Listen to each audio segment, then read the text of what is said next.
Welcome everyone to this Climate Action Beacon webinar.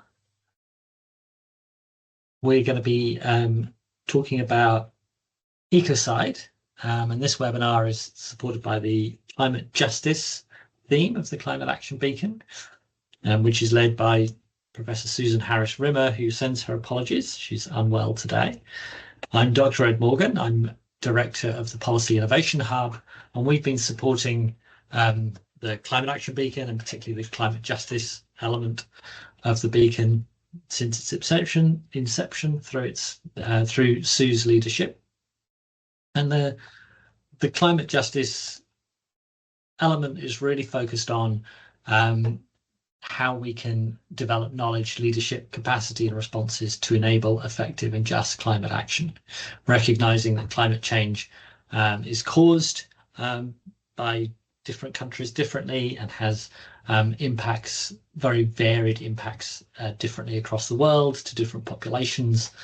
And those that are most vulnerable are often those who have contributed least to the issue. And so the climate justice element of the beacon has really looked at developing a climate justice observatory to really record people's experiences of vulnerability. It's looked at justice across Oceania and how climate politics plays into that, as our neighbours are some of the most vulnerable people to climate impacts, but often some of the most well adapted as well. And also a deep listening tour, which really went to go and listen to people's experiences and ideas around and ideas of climate and how it influences them. And we're really excited to welcome Dr. Gwynn MacCarrick, who is a research fellow here at the Policy Innovation Hub. She also has a BA in Arts and Politics and a BA in Law and a PhD in International Criminal Law from the University of Tasmania. She has been a practicing solicitor in most states of Australia and has many years' experience in international law, including working with the International Criminal Court. And she's been focused on Ecocide since 2016. And Ecocide is really where criminal law meets international law and meets environmental law, and where these all overlap in an attempt to try and bring protection of the environment under a legal code. So I'll hand over to Gwynn, and we're looking forward to hearing from you. And the way this will work is Gwynn will talk for about 30 minutes or so, and then we'll take questions at the end, and there'll be time for questions. Thanks, Gwynn. Looking forward to it. Thanks very much, Ed. Thank you, and thank you for having me. So today, what I wanted to talk to you about was, as Ed's mentioned, the potential crime of ecocide. Sorry, just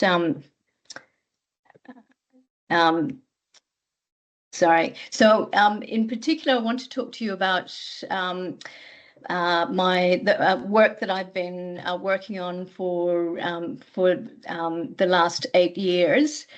Specifically, I've been writing a book entitled Ecocide and International Criminal Law, Exploring the Criminal Thresholds of Ecological Harm. That book has been in the making for several years and has had a few setbacks, not least of which has been the death of my co-writer and colleague and collaborator, Dr. Jackson Magoto. The other setback is that in 2021, there was a new definition that was handed down by an expert panel, which is now considered to be the definitive definition of ecocide. And so it has really forced a rewrite of the book. And in particular in international criminal law, you have the definition of the crime, and that's broken down into the criminal elements and the criminal threshold, which is why the book's called Ecocide and International Criminal Law, exploring the criminal threshold of ecological harm. So myself and Dr. Jackson Magoto in October of 2016 were amicus curiae to the International Monsanto Tribunal. I prepared an amicus brief on the terms of reference number 6, which was whether or not Monsanto could be considered to have been its acts or omissions could be considered to be construed as an ecocide if that crime was in existence. Dr. Magoto took the terms of reference 5, complicity to war crimes, specifically looking at Monsanto's provision of Agent Orange to the US government for aerial spraying in the Vietnam campaign. So Monsanto is both an agrochemical company and a biotechnology company. So we were looking at different activities of Monsanto across the years, and basically using in my brief, I was using the lens of Ecocide to see whether or not Monsanto could be considered to have committed an act of ecocide. So the tribunal is significant back in 2016 for the fact that it showed that it was possible to prosecute ecocide, and we were able to start to flesh out what that might actually look like. So this talk, I wanted to quickly look at what is ecocide, the proposal of ecocide as the 5th crime in the Rome Statute, looking at the gaps in international legal protections, recognizing that ecocide already exists within the Rome Statute in a limited capacity, looking at the new definition, and seeing and understanding ecocide as a threshold crime. As Dr. Ed Morgan suggested before, it really is ecocide is bringing together environmental and criminal law together. And I want to show just historically the legacy of the late Polly Higgins and how she introduced created momentum for the debate at the international level, and then finally finish on looking at the recent announcement by the International Criminal Court, announcing that it has established a working group to assess the feasibility of inclusion of ecocide into the Rome Statute. So what is ecocide? Ecocide it's the etymology of the word is eco, coming from the root of the ancient Greek word ecos, meaning home, which has later been adapted to mean habitat or environment, and cide coming from the Latin verb cidere, meaning to cut down or to kill. So when we put those two words together, it simply translates as the killing of the environment. And we can understand ecocide as in the same way as we can understand genocide as being the destruction of whole or in part, and a racial or ethnic group. Ecocide can also be understood in that same way. And I want to be clear that we're talking about a threshold crime that has a very high standard of proof, and for which we're only really looking at the worst cases of worst examples of criminal prosecutions. Reason being is that if we were to include it into the Rome Statute, the 4 existing crimes that exist within the Rome Statute are atrocity crimes. So it would need to be at a level that would be considered catastrophic environmental harm. So historically, the Rome Statute the International Criminal Court was set up. The negotiations took place in 1998. And it's understood that ecocide was included in the initial negotiations, but it fell off the negotiation table. So for now, the International Criminal Court hears 4 atrocity crimes. And so the Rome Statute itself establishes the court as a permanent court, a court of last resort, and a court that will prosecute only in circumstances where the state, the relevant state, is either unwilling or unable to prosecute itself. So the Rome Statute defines the crimes, sets up the court, and sets up the rules of evidence and procedure by which the court is governed.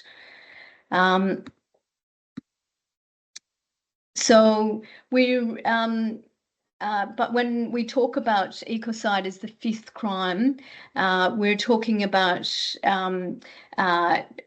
moving into uncharted waters, because the crime of ecocide does not exist as yet. In 2010, the late Polly Higgins made a proposal to the United Nations as a private party, proposing that ecocide be included within the Rome Statute. Since 2010, there have been varied definitions and various proposals for how we should understand ecocide, but Polly Higgins got the ball rolling in 2010.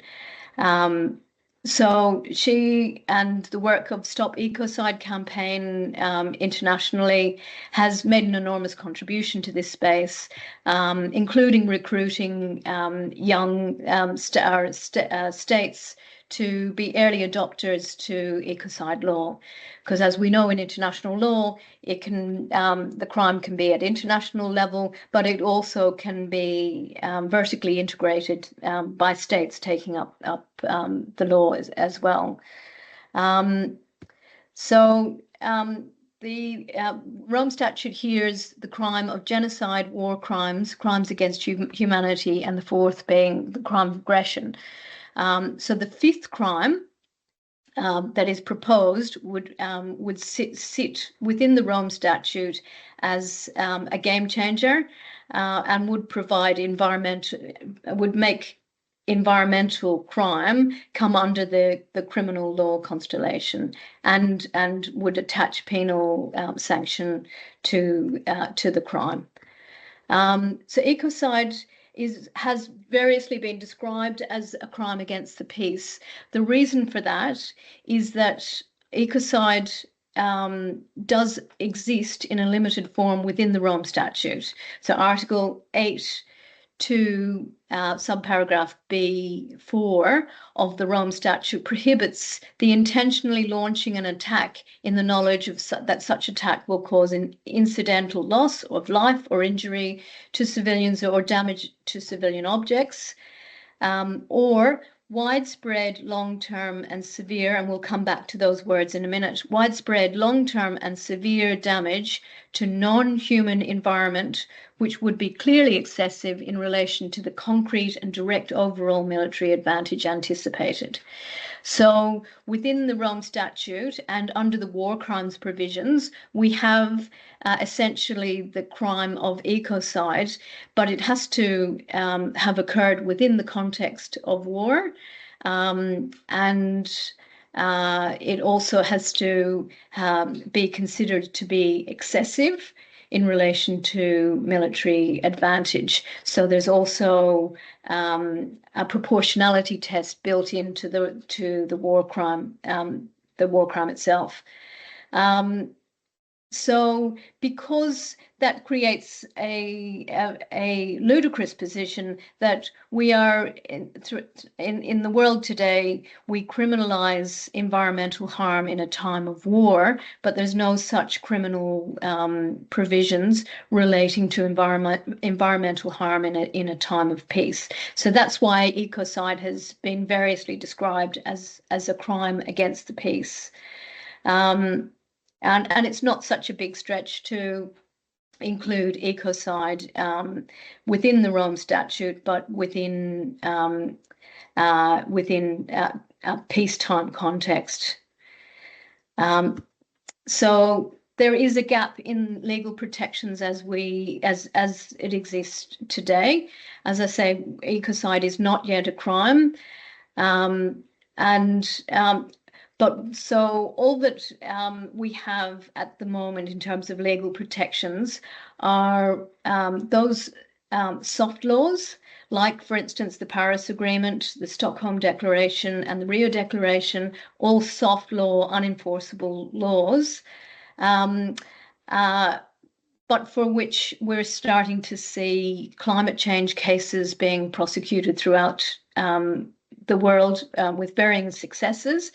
The most noteworthy, the Urgenda climate change case, which in the Netherlands, which called the Dutch government to account and established a legal duty on that Dutch government to prevent dangerous climate change. So we have soft laws that are starting to get some traction.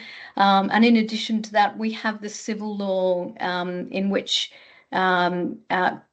individual parties or groups, environmental advocates, Indigenous groups, can bring their complaint to the civil courts.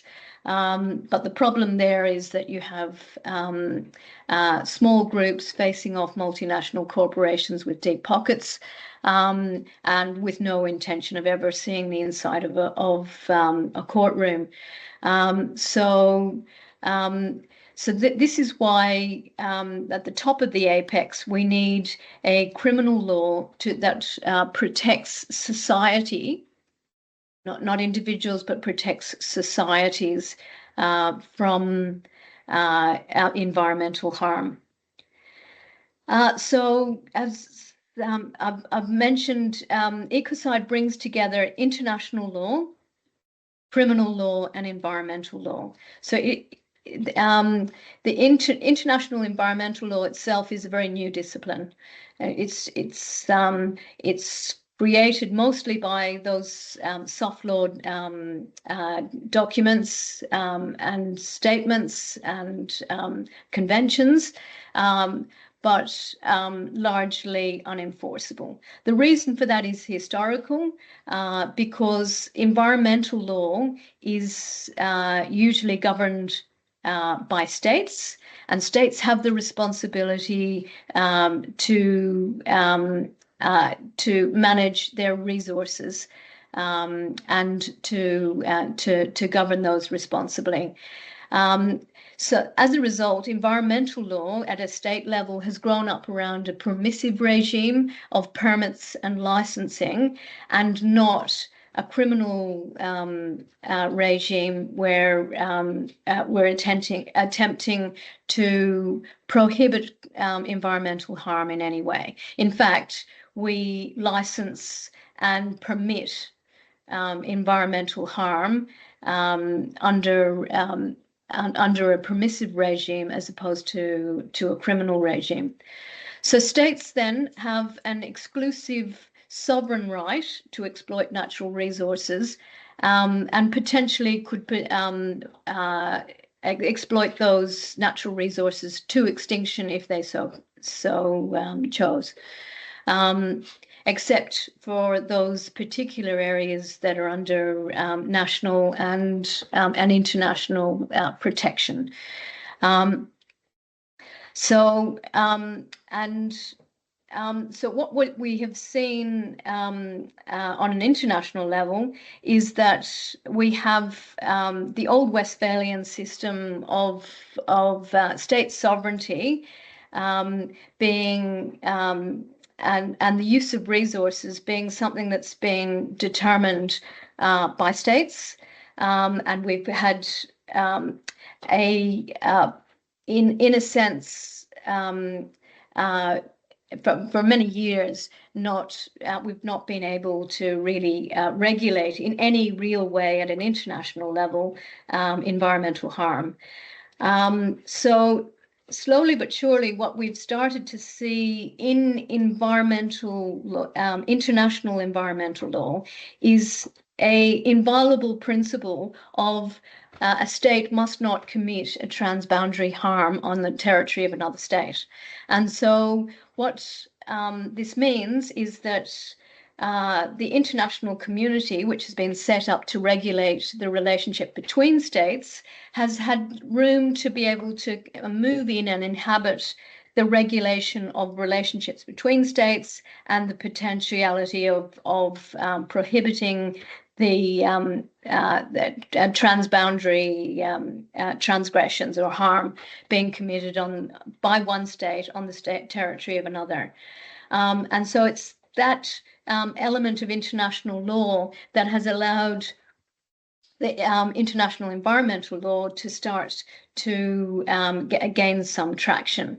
Then when we, and sorry, just a side note to that is that along with these developments has been a lot of international discourse around the idea that sovereignty should be tempered, that we should start developing notions of stewardship sovereignty, and that we should think about the world in the context of a planetary trust, where resources are owned by the planet, and we have a duty as individuals and as states to manage those in a way that's stewarding those for the future.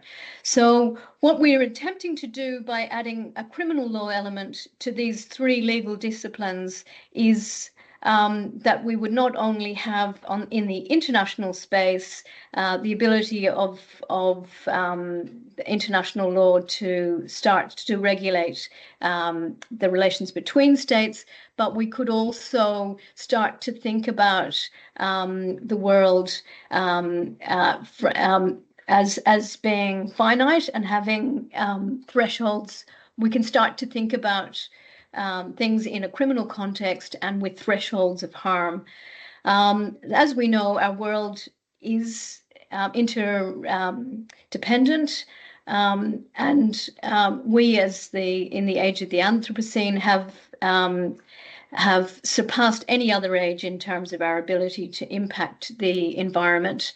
But we know that our environment, whole ecosystems, do not follow state borders. We have ecological systems, carbon cycles, nitrogen cycles, water cycles, and climate, which are all ecological systems that don't relate to any state boundaries. As well as that, we have our global commons, which are those areas outside of national borders, our oceans, Antarctica, the atmosphere, all those shared resources that need communal protection. And so it is this space that the international community is moving into to regulate. Then come June 2021, where we now have a definitive definition of ecocide.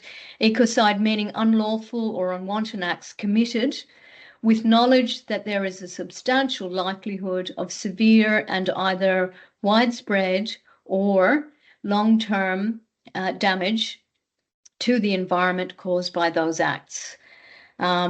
So the panel created a definitive definition, which the international community is all now falling behind as being the definition of ecocide. We're all in unity moving with that definition towards trying to get recognition of that at an international level. So the crime itself proposes two thresholds. The first is, as I mentioned earlier, the words are lifted from the definition of ecocide at within the war crimes provision, and that is that there must exist a substantial likelihood that the conduct, be that the act or the omission, will cause severe and either widespread or long-term damage to the environment.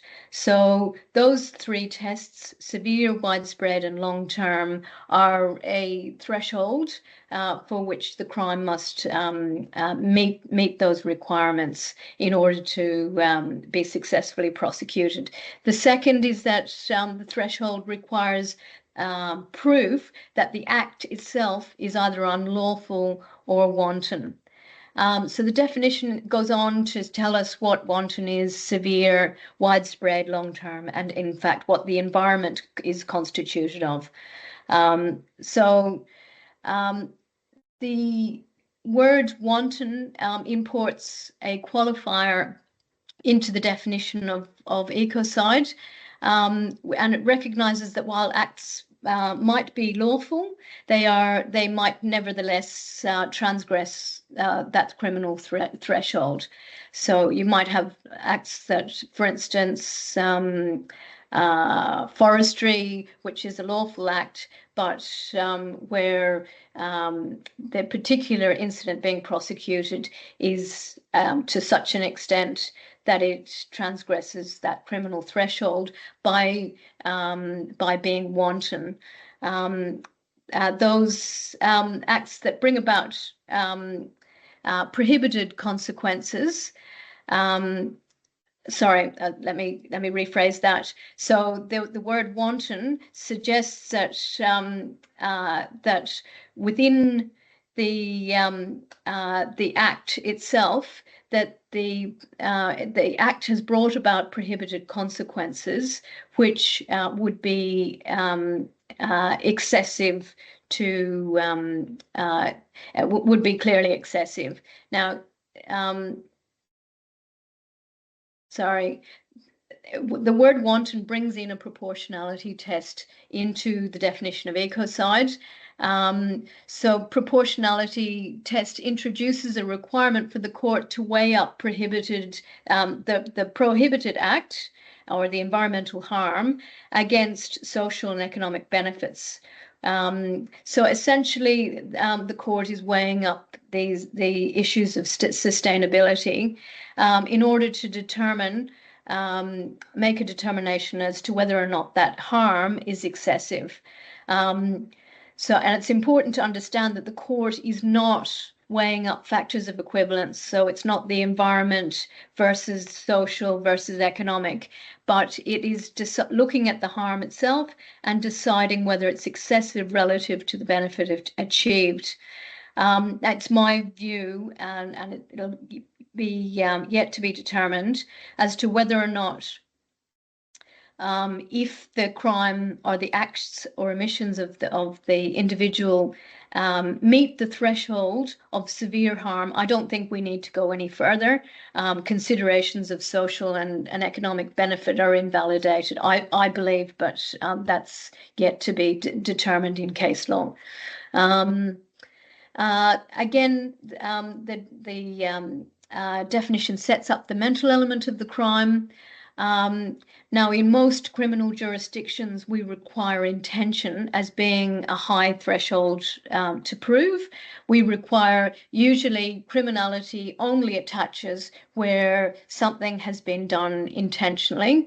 However, when we think about intentional as a mental element to a crime, it requires a near certainty that consequences will occur. Now, what we know and what over time has developed is that environmental provisions have evolved to recognize that private actors generally do not go about with an intention to cause harm. They go about with an intention to create a profit.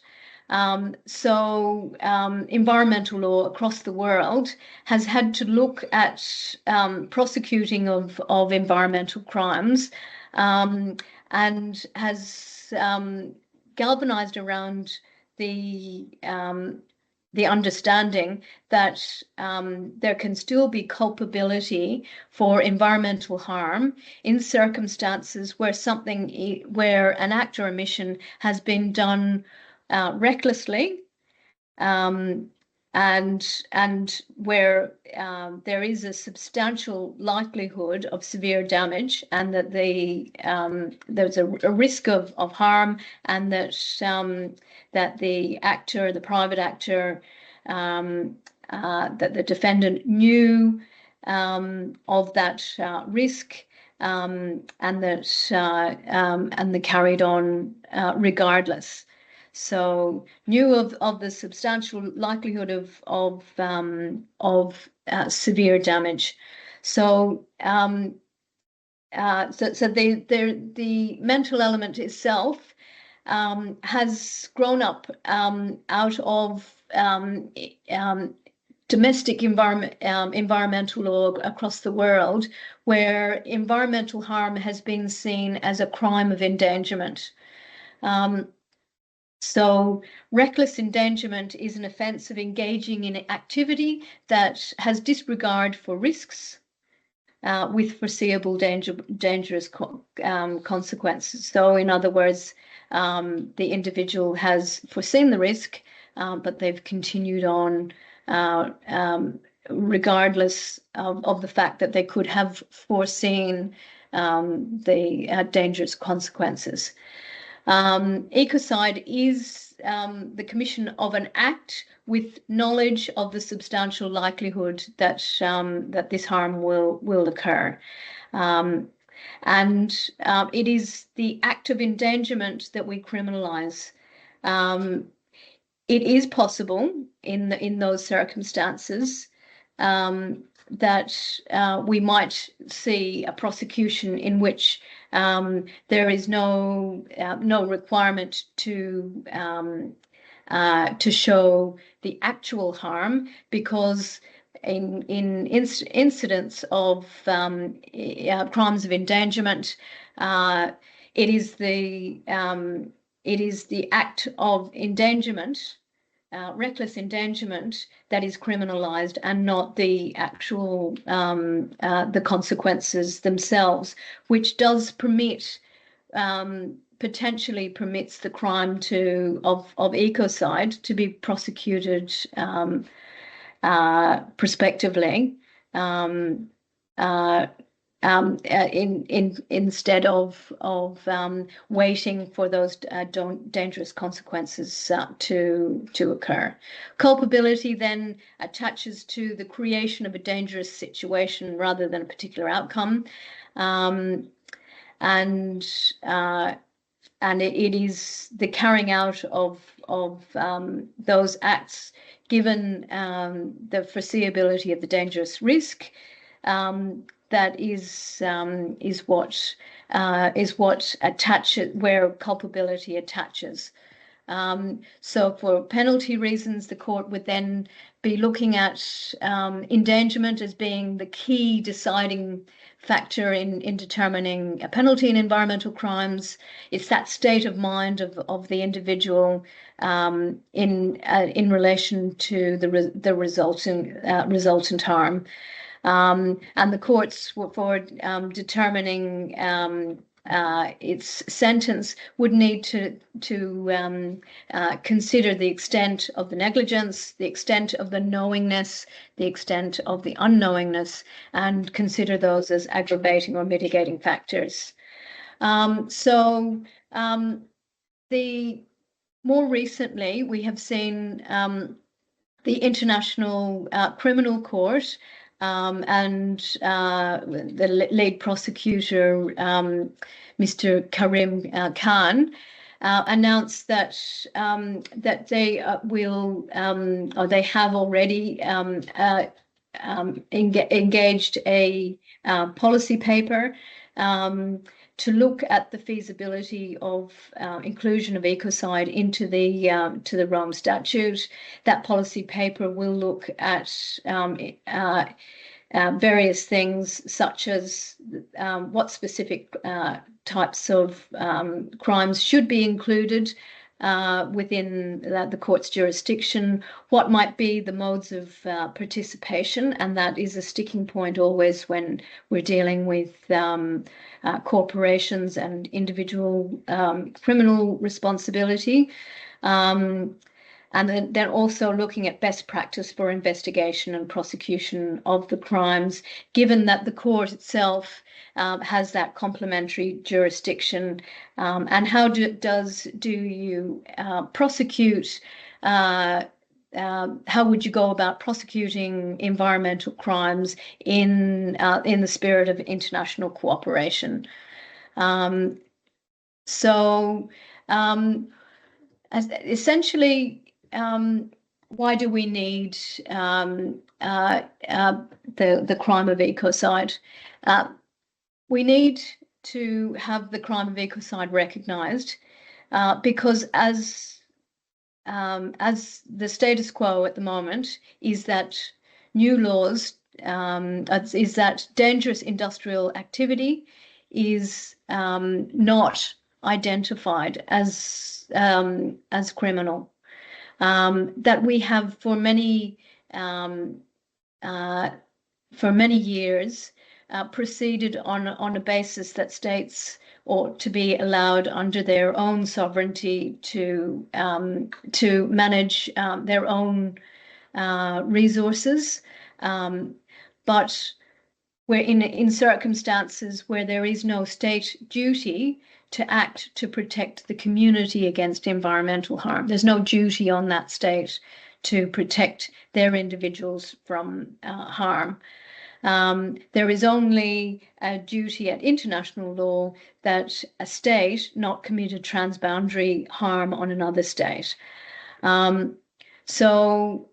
We need at an international level and also vertical integration into domestic legislation, the criminalization of a crime of ecocide, which would create a line in the sand. The idea of that there is a point at which harm to the environment moves beyond the pale, that is clearly excessive and that needs to be considered through the lens of criminality. This, of course, changes our environmental legal culture. It extends victimhood to nature, which is something that criminal law has never really grappled with until now. We've always seen criminal harm as being equivalent to human harm. So we need to start to think rather than thinking in anthropocentrical terms, to start to think in ecocentric terms. And there is much literature in that space. So we are essentially moving the governance pyramid for environmental harm and moving it under that criminal law constellation, from something that is morally wrong or malum in se to something that is prohibited or malum prohibita. The idea that certain acts are not only wrong in and of themselves, but they are wrong because we have drawn a line in the sand.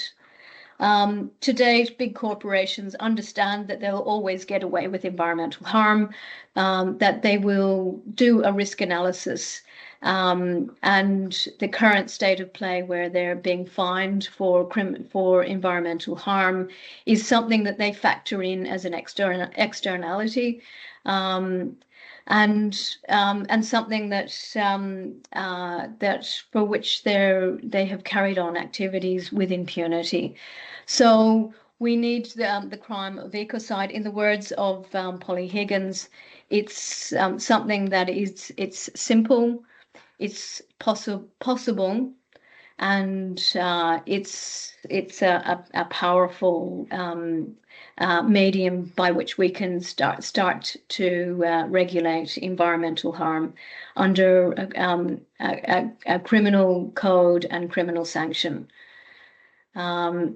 So I'll leave the speech there at this point, and open up to questions. Just on the screen there is a link to the work of Polly Higgins, who is a short video taken, which is a good summary of the early work that Polly was doing around Ecocide.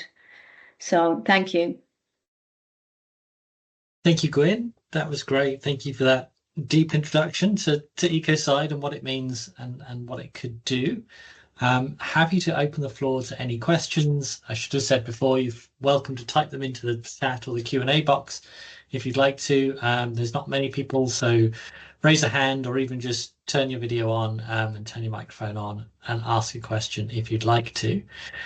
I might take chair's prerogative to ask a question. I remember listening to Polly Higgins some years ago on a podcast and being blown away by the whole concept and how relatively simple it was. And she talked about it as an enabling law that would sort of enable chief executives to really consider these ideas.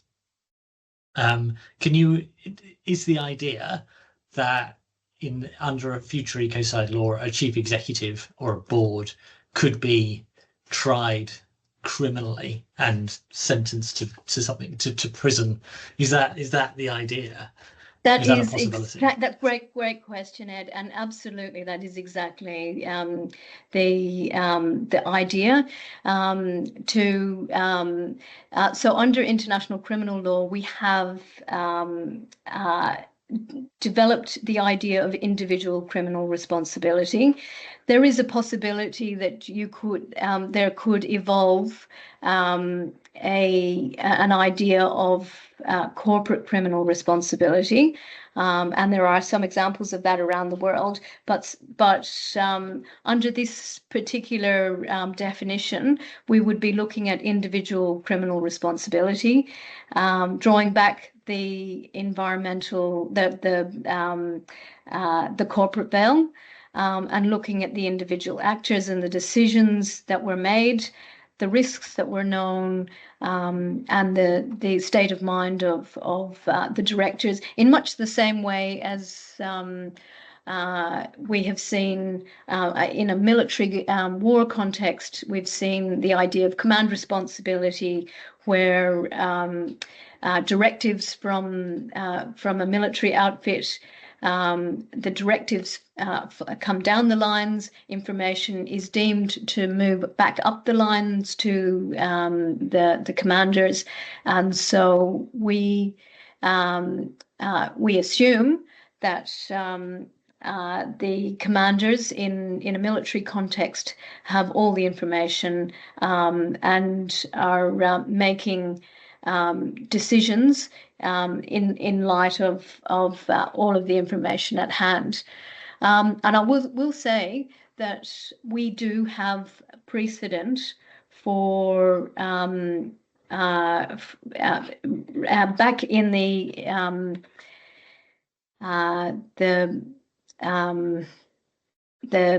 Nuremberg tribunals.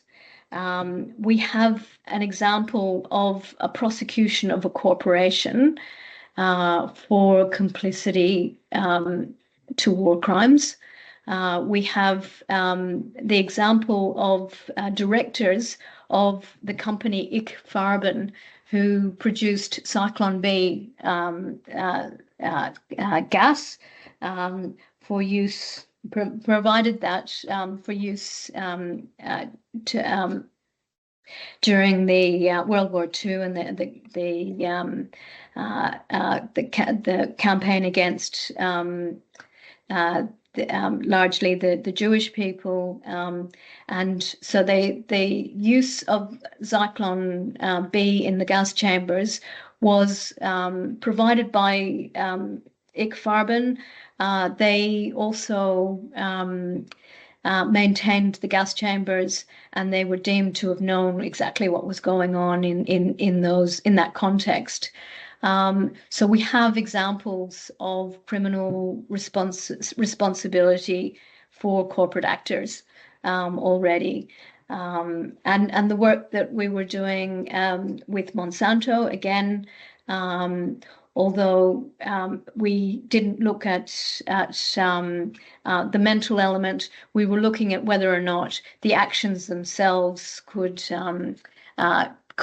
be considered ecocide. But again, a major corporation, and you would be looking at, as I say, peeling back that corporate veil and looking at who is responsible for making the decisions.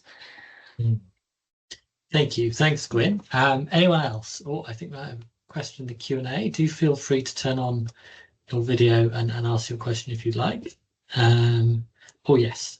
Amy's just asked if the link can be provided separately to the recording. We can definitely do that. Amy, you have a question as well. Oh, you're on mute. Knew that would happen. Thanks for that great presentation. It surprised me that we didn't actually have international laws around this. That is really, really concerning for what corporations collectively can get away with when it's that kind of no man's zone, really, where there's no accountability. What surprised me is at what you stated was that it's the endangerment, putting the onus of endangerment on the activity and not the result. Yes. Doing that, I can understand it's easier to perhaps target them, but is that letting them off too lightly for the kind of the ripple effect, the damage that they've had in the system? Yes, yeah, that's a really good question. And so the conundrum we had was that when you are looking to prosecute for environmental crimes, it would be a very easy thing for a director to say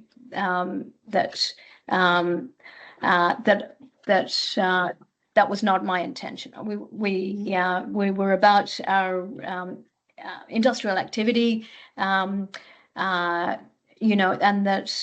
that we did not intend.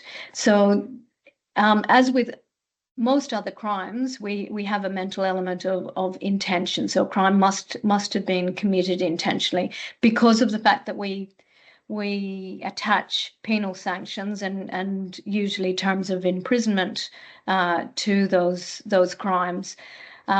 So we want to know that it's not accidental, that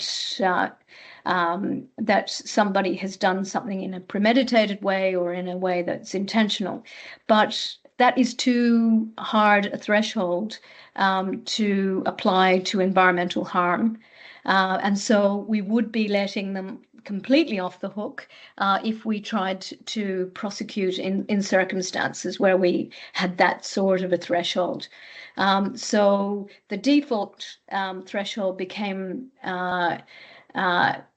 recklessness, criminal negligence, and endangerment, the act of endangerment, so that we could say that you proceeded with your normal course of events. You knew the risk, but you carried on regardless. And that default position seems to have been the one used in environmental law across the world. And in relation to the second part of the question, we could prosecute circumstances. I'm thinking, for example, of because we're thinking about climate change, an example where a corporation, a carbon major, for instance, was being prosecuted for excessive emissions, and so that we don't need to show that we don't need to show the actual harm, but that we could show that they knew what they were doing and they continued regardless. So it was really a practical decision, and there was a lot of debate for many years around the mental element of Ecocide, and this is where the debate settled in the finish. The idea that that it would be enough, that we wouldn't concentrate on consequences, but we would concentrate on the actions of the accused and their exposing of the environment to risk of harm, as opposed to actual harm. And in that way, it can be a really powerful tool in the climate change space. Thank you. And I also suspect that the more the legal requirements about disclosing your activities and having that, that momentum ripple across the world will also help support this process. Absolutely. Providing there's integrity behind what they're reporting, but then that's the compliance part, right? So. Yes. And international criminal law has always worked on the basis that that the crime itself could act as a deterrent as well. So criminal law always has that sort of deterrent element in it, that if you face the prospect of being hauled before an international criminal court, you might think twice about your actions. So it could have ripple effects as well.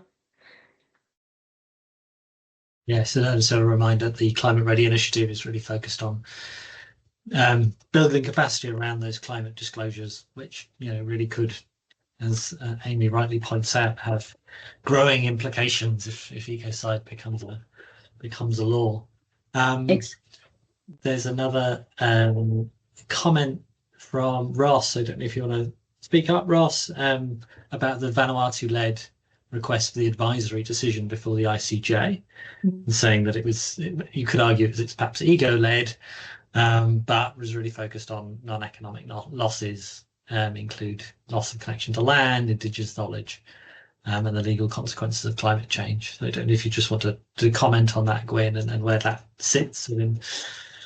Okay. Well, certainly if the International Criminal Court, its opinion could have a really valuable contribution to make to the space if it can show, if it can state definitively that states have an obligation to protect their individuals from the effects of climate change, and that's just it would be another level of governance, and the ICJ, whilst it's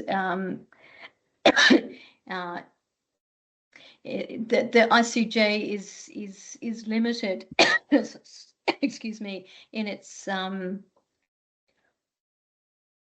ICJ is limited in its jurisdiction, because it can only hear matters between states. Its opinion that can have far-reaching impact. And I note that Vanuatu itself has been leading the charge also in relation to early getting states to adopt Ecocide law and to agitate at all levels. I know Polly was doing a great amount of work with Vanuatu, trying to get the Pacific nations to small island states to agitate and to speak up around climate change impacts. and to see this, to situate those climate impacts in light of, to situate those as an ecocide. A loss of livelihood, a loss of culture, a loss of land, a loss of resources, which can be understood as severe, widespread, long-lasting environmental harm. So no, I would. Vanuatu itself has been a leading light in this, and has worked closely with Polly. Did you want to add anything, Ross? No, I did. I noticed that you mentioned like the international and the national, and obviously it needs to happen at both places. But I'm just reflecting on, like, for example, I know New Zealand might have gone backwards recently, but in the last few years they've been acknowledging rights of the rivers Yes. becoming like and even, for example, I mean, the example of the caves over in WA. I mean, the payout that which who is it? Rio, I think it, like, the acknowledgement of like punishing is becoming bigger and bigger. I'm wondering, do you think the change will emerge nationally or internationally? And I know you've kind of said both, but what do you think it's going to have the biggest impact? Yeah. So I've sort of myself worked in being sort of writing in both those spaces, so the rights of nature space, but also in the criminalization. And I think there's sort of parallel movements which complement each other in the long run, because there's two things that need to happen. One is at the top end of, and remembering that ecocide is really, because it's a threshold crime, we're really only talking about the worst examples. So at the top end, we need to create a line in the sand of there and no further. But complementary to that, we also need to have transformative change, which is the rights of nature movement, transforming economies, transforming our notions of sustainable development, but also transforming our law to understand that the natural environment does not exist for man's exploitation or humans' exploitation and use and abuse of resources, but that nature exists in and of itself, and that when we come to that realization that nature and our own welfare are both interdependent, and that we will both face the same demise if we don't, and understand that we need to take action, climate action, included. So I see them both as parallel movements in my space, because for many years been working in international criminal law. I've been working with the Tribunal for the former Yugoslavia. I've defended a militia commander in East Timor. So I see things from a criminal perspective. I see things. I'm looking at how you kind of lift the lid on that vehicle and lift the bonnet and have a look at the mechanisms and how we're going to get actual traction around prosecution of worst cases. And see that as the big stick.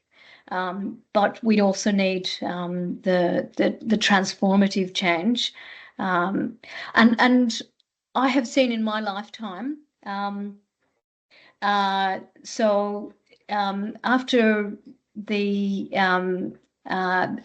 Yugoslavia, what occurred in Yugoslavia and Rwanda, within a 100-day period, the courts were able to get up rules of evidence and procedure, the rules of the court, the crimes, and they were able to prosecute crimes that had been committed in a record amount of time. And they had no precedent since Nuremberg. So I believe if there's political will, that we can see countries combining and codifying particular activities, in this case ecocide, and that it can occur quickly. It doesn't necessarily need to. That the transformative change, however, is a gentler and it's a slower movement, and it's hearts and minds as opposed to using the big stick. But I think they're both completely complementary movements. Excellent. Thank you, Gwynn. I'm conscious of time. I am happy to take another question if there's a burning question. If anybody would like to jump on. Otherwise, I will take Gwynn. Thank Gwynn very much. Take questions. Thank Gwynn. Get it right. I'll thank Gwynn very much for that introduction to Ecocide. I'm sure she's happy for you to get in touch with her. Yes, indeed. Track down on. Was there one quick question from Gemma? No, you're not. Do feel to get in touch with Gwynn. She can be tracked down through the Griffith website, or she might put her details in the chat. And thank you all very much for attending. That's lovely. Thank you. Thank you for having me.